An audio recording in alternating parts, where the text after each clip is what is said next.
ಚಿತ್ರದುರ್ಗ ಕಾಂಗ್ರೆಸ್ ಶಾಸಕ ಕೆಸಿ ವೀರೇಂದ್ರ ಮೇಲೆ ಇಡಿ ದಾಳಿಯನ್ನ ಮಾಡಿದೆ. ಅಕ್ರಮ ಆಸ್ತಿ ಹಾಗೆಯೇ ತೆರಿಗೆ ವಂಚನೆ ಆರೋಪದ ಮೇಲೆ ಇಡಿ ಅಧಿಕಾರಿಗಳು ದಾಳಿಯನ್ನ ಮಾಡಿದ್ದಾರೆ ಅನ್ನೋ ಮಾಹಿತಿ ಲಭ್ಯವಾಗ್ತಾ ಇದೆ. ಶಾಸಕ ವೀರೇಂದ್ರ ಪಪ್ಪಿಯ ಚಳ್ಳಕೆರೆ ನಿವಾಸದಲ್ಲಿ ಇಡಿ ಅಧಿಕಾರಿಗಳು ಸದ್ಯಕ್ಕೆ ಶೋಧ ಕಾರ್ಯವನ್ನ ಮಾಡ್ತಾ ಇದ್ದಾರೆ. ಚಿತ್ರದುರ್ಗದ ಕಾಂಗ್ರೆಸ್ ಶಾಸಕನ ಮೇಲೆ ಇಡಿ ದಾಳಿಯಾಗಿದೆ. ಅಕ್ರಮ ಆಸ್ತಿ ತೆರಿಗೆ ವಂಚನೆ ಆರೋಪದ ಮೇಲೆ ಅಧಿಕಾರಿಗಳು ದಾಳಿಯನ್ನ ಮಾಡಿದ್ದಾರೆ. ಜಾರಿ ನಿರ್ದೇಶನಾಲಯದ ಅಧಿಕಾರಿಗಳು ದಾಳಿಯನ್ನ ಮಾಡಿ ಶೋಧ ಕಾರ್ಯವನ್ನ ಮಾಡ್ತಾ ಇದ್ದಾರೆ. ಇನ್ನು ಅಣ್ಣ ಕೆಸಿ ನಾಗರಾಜ್, ಕೆಸಿ ಸ್ವಾಮಿ ಮನೆಯಲ್ಲೂ ಕೂಡ ಅಧಿಕಾರಿಗಳು ದಾಳಿಯನ್ನ ಮಾಡಿ ಅಲ್ಲೂ ಶೋಧ ಕಾರ್ಯವನ್ನ ಮಾಡ್ತಾ ಇದ್ದಾರೆ. ಚಳ್ಳಕೆರೆಯ ಹಳೆ ಟೌನ್ ನಲ್ಲಿ ಮನೆಗಳಿದೆ, ಅಲ್ಲೆಲ್ಲ ಈಗ ಸದ್ಯಕ್ಕೆ ರೇಡ್ ಮಾಡಿ ಶೋಧವನ್ನ ನಡೆಸಲಾಗ್ತಾ ಇದೆ.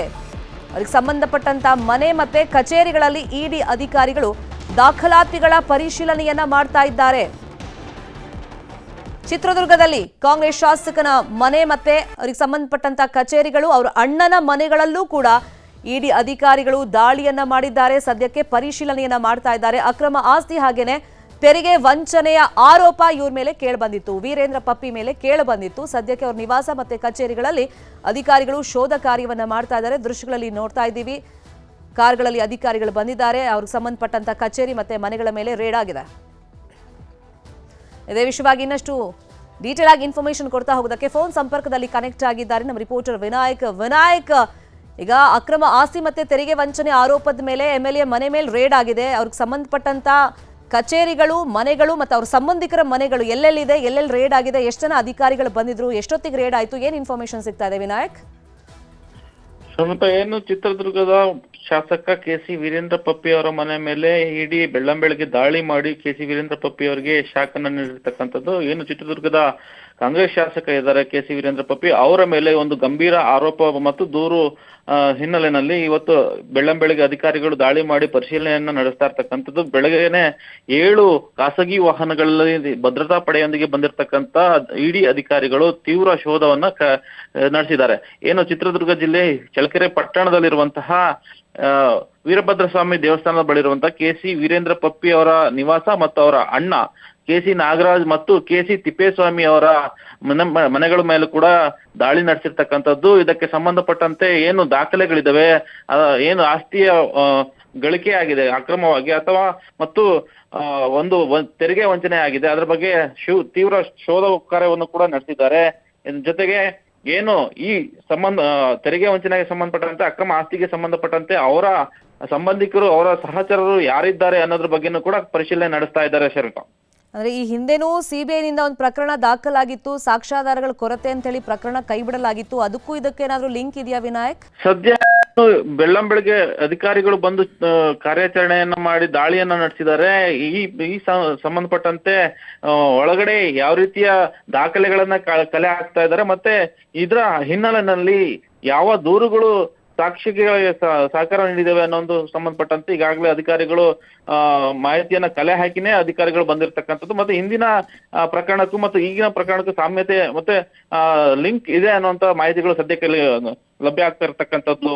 ಶರ್ಮಿತಾ, ಹಿಂದೆನೆ ವಿನಾಯಕ್ ಭ್ರಷ್ಟಾಚಾರ ನಿಗ್ರಹ ಕಾಯ್ದೆ ಅಡಿಯಲ್ಲಿ ಇವ್ರ ಮೇಲೆ ಕೇಸ್ ದಾಖಲಾಗಿತ್ತು. ಅಂದ್ರೆ ಇವ್ರ ಮನೆ ಮೇಲೆ ಹಿಂದೆನೂ ರೇಡ್ ಮಾಡಿದಂತ ಸಂದರ್ಭದಲ್ಲಿ ಕೋಟಿ ಬೆಲೆಯ ಒಂದು ಏನು ನಗದು ಪತ್ತೆಯಾಗಿತ್ತು. ಅದ್ರ ಜೊತೆಯಲ್ಲಿ ಇವ್ರಿಗೆ ಬಿಸ್ನೆಸ್ ತುಂಬಾನೇ ಇದೆ, ಕ್ಯಾಸಿನೋ ಇದೆ ಗೋವಾದಲ್ಲಿ, ಬೇರೆ ಕಡೆ ಇವ್ರು ಬಿಸ್ನೆಸ್ ಮಾಡ್ಕೊಂಡಿದ್ದಾರೆ.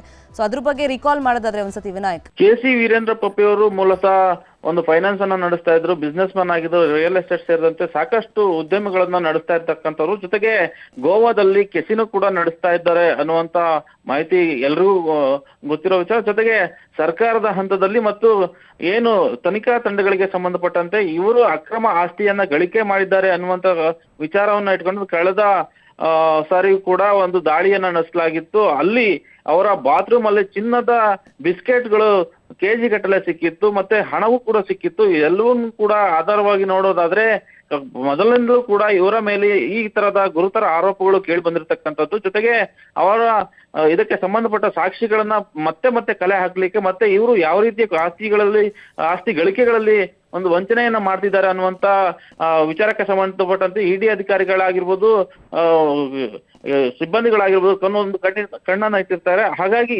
ಈಗಲೂ ಕೂಡ ಅದೇ ರೀತಿಯ ಪ್ರಕರಣಕ್ಕೆ ಸಂಬಂಧಪಟ್ಟಂತೆ ಇವತ್ತು ದಾಳಿ ನಡೆಸಿ ಪರಿಶೀಲನೆ ನಡೆಸಿರ್ತಕ್ಕಂಥದ್ದು. ಶರ್ಮಿತಾ, ಫೈನ್. ಅಂದ್ರೆ ಹಿಂದೆ ನೀವು ಹೇಳ್ದಂಗೆ ಇದೇ ಪ್ರಕರಣದಲ್ಲಿ ದಾಳಿ ಆದಾಗ ಚಿನ್ನದ ಬಿಸ್ಕೆಟ್ ಸಿಕ್ಕಿತ್ತು, ಕೋಟಿ ನಗದು ಸಿಕ್ಕಿತ್ತು, ಆಗ ಬಂಧನಕ್ಕೂ ಒಳಗಾಗಿದ್ರು. ಸಿಬಿಐನಿಂದ ಆಮೇಲೆ ಬಿ ರಿಪೋರ್ಟ್ ಆಯಿತು, ಸಾಕ್ಷ್ಯಾಧಾರಗಳ ಕೊರತೆ ಅಂತೇಳಿ.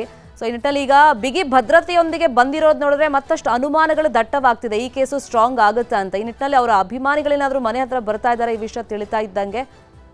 ಸದ್ಯ ಏನು ಈ ದಾಳಿಯ ಹಿನ್ನೆಲೆಯಲ್ಲಿ ಮೊದಲೇ ಪ್ಲಾನ್ ಅನ್ನ ಮಾಡ್ಕೊಂಡಿರ್ತಕ್ಕಂಥ ಅಧಿಕಾರಿಗಳು ಏನು ಇವತ್ತು ಬಿಗಿ ಭದ್ರತೆಯೊಂದಿಗೆ ಇವತ್ತು ದಾಳಿಯನ್ನ ನಡೆಸಿರ್ತಕ್ಕಂಥ. ಯಾಕೆಂದ್ರೆ ಇವರು ಈಗ ಹಾಲಿ ಶಾಸಕರು ಮತ್ತೆ ಸರ್ಕಾರದಲ್ಲಿ ಅವ್ರದೇ ಸರ್ಕಾರ ಇರೋದ್ರಿಂದ ಅವರ ಅಭಿಮಾನಿಗಳು ಹೆಚ್ಚಾಗಿ ಮನೆ ಬಳಿಗೆ ಬರಬಹುದು ಅನ್ನುವಂತ ಮುಂದಾಲೋಚನೆ ಕ್ರಮವಾಗಿ ಒಂದು ಭದ್ರತೆ ಇರಬೇಕು ಅನ್ನುವಂತ ದೃಷ್ಟಿಯಿಂದ ಇವತ್ತು ಭದ್ರತೆಯೊಂದಿಗೆನೆ ಬಂದು ಅಧಿಕಾರಿಗಳು ದಾಳಿ ಮಾಡಿರ್ತಕ್ಕಂಥದ್ದು. ಯಾಕೆಂತ ಹೇಳಿದ್ರೆ ಯಾವುದೇ ಸಂದರ್ಭದಲ್ಲಾದ್ರೂ ಕೂಡ ಅವರ ಅಭಿಮಾನಿಗಳು ಫಾಲೋವರ್ಸ್ಗಳಾಗಿರ್ಬೋದು, ಅವರ ವೋಟರ್ಸ್ಗಳಾಗಿರ್ಬೋದು, ಮನೆ ಬಳಿ ಬಂದು ಜಮಾಯಿಸಬಹುದು, ಒಂದು ನ್ಯೂಸೆನ್ಸ್ ಅನ್ನ ಮಾಡಬಹುದು ಅನ್ನುವಂತ ನಿಟ್ಟಿನಲ್ಲಿ ಈ ರೀತಿಯ ಕ್ರಮಗಳನ್ನ ಕೈಗೊಂಡಿದ್ದಾರೆ. ಸುಮಿತಾ, ಕಾದ್ ನೋಡೋಣ ಮುಂದಿನ ಬೆಳವಣಿಗೆ ಏನಾಗುತ್ತೆ ಅಂತ. ಥ್ಯಾಂಕ್ ಯು ವಿನಾಯಕ್ ತಮ್ಮೆಲ್ಲ ಇನ್ಫಾರ್ಮೇಷನ್ಗೆ. MLA ವೀರೇಂದ್ರ ಪಪ್ಪಿ ಅವರ ನಿವಾಸದಲ್ಲಿ ಇಡಿ ಅಧಿಕಾರಿಗಳು ಸದ್ಯಕ್ಕೆ ಶೋಧ ಕಾರ್ಯವನ್ನು ಮಾಡ್ತಾ ಇದ್ದಾರೆ. ಬಿಸ್ನೆಸ್ ಮ್ಯಾನ್ ಜೊತೆಗೆ ಈಗ ಶಾಸಕರು, ನಟ ದೊಡ್ಡಣ್ಣ ಅವರ ಅಳಿಯ ಈ ವೀರೇಂದ್ರ ಪಪ್ಪಿ ಅವರು. ಸೊ ಈ ಹಿಂದೆನೂ ಇವ್ರ ಮನೆ ಮೇಲೆ ರೇಡ್ ಆಗಿತ್ತು, ಆಗ ಅಕ್ರಮ ಆಸ್ತಿ ಸಂಪಾದನೆ ಮಾಡಿದ್ದಾರೆ ಅನ್ನೋ ಆರೋಪದ ಮೇಲೆ ರೇಡ್ ಆಗಿದ್ದು. ಸೊ ಆಗ ಅವ್ರ ಮನೆಯಲ್ಲಿ ಚಿನ್ನದ ಬಿಸ್ಕೆಟ್ ಸಿಕ್ಕಿತ್ತು, ಅಪಾರ ಪ್ರಮಾಣದಲ್ಲಿ ನಗದು ಪತ್ತೆಯಾಗಿತ್ತು. ಆ ಪ್ರಕರಣವನ್ನ ಸಿಬಿಐ ದಾಖಲು ಮಾಡಿತ್ತು. ಭ್ರಷ್ಟಾಚಾರ ನಿಗ್ರಹ ಕಾಯ್ದೆ ಅಡಿಯಲ್ಲೂ ಪ್ರಕರಣವನ್ನ ದಾಖಲು ಮಾಡ್ಕೊಂಡಿದ್ರು. ಆದರೆ ಸೂಕ್ತವಾದಂತಹ ಸಾಕ್ಷ್ಯಾಧಾರಗಳು ಸಿಗಲಿಲ್ಲ, ಸಾಕ್ಷ್ಯಾಧಾರಗಳ ಕೊರತೆ ಅಂತೇಳಿ ಬಿ ರಿಪೋರ್ಟ್ ಅನ್ನ ಸಲ್ಲಿಕೆ ಮಾಡಲಾಗಿತ್ತು. ಇನ್ನು ಆ ಪ್ರಕರಣದಲ್ಲಿ ಸ್ವಲ್ಪ ದಿನ ಬಂಧನಕ್ಕೂ ಕೂಡ ವೀರೇಂದ್ರ ಪಪ್ಪಿ ಅವರು ಒಳಗಾಗಿದ್ರು, ಆಮೇಲೆ ರಿಲೀಸ್ ಆದ್ರು. ಈಗ ಮತ್ತೆ ಜಾರಿ ನಿರ್ದೇಶನಾಲಯದ ಅಧಿಕಾರಿಗಳು ಇವತ್ತು ಬೆಳ್ಳಂಬೆಳಗ್ಗೆ ಅವರಿಗೆ ದಾಳಿಯ ಒಂದು ಬಿಸಿಯನ್ನ ಮುಟ್ಟಿಸಿದ್ದಾರೆ.